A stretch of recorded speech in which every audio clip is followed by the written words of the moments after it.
Chaque jour, Charles et Carole vous présentent la leçon de l'école du sabbat.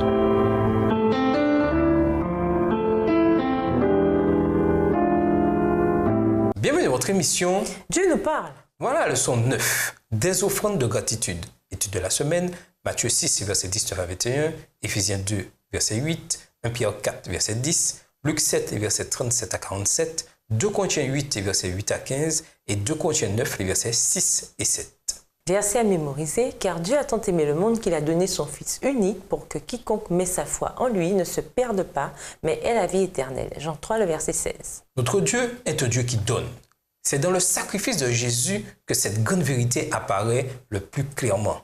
Car Dieu a tant aimé le monde qu'il a donné son Fils unique pour que quiconque met sa foi en lui ne se perde pas, mais ait la vie éternelle. Jean 3, verset 16.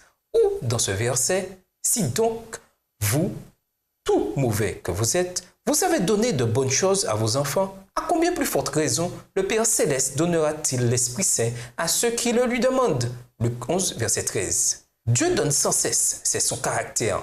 Nous qui cherchons à refléter ce caractère, nous devons ainsi donner comme lui. Difficile d'imaginer plus grande contradiction dans les termes qu'un chrétien égoïste.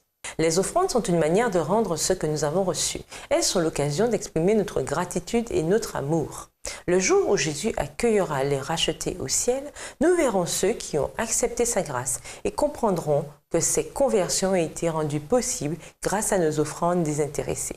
Cette semaine, nous examinerons plusieurs aspects importants des offrandes. Donner généreusement, que ce soit de nos moyens, de notre temps ou de nos talents, est un moyen puissant de vivre notre foi et de révéler le caractère du Dieu que nous servons. Et nous vous laissons avec cette réflexion. Dans 2 Corinthiens 9, verset 6, Paul donne ce conseil. Rappelez-vous ceci, celui qui sème peu récoltera peu, celui qui sème beaucoup récoltera beaucoup. Au revoir. Et à demain si Dieu veut. Dieu nous parle. Chaque jour, Charles et Carole vous présentent la leçon de l'école du sabbat.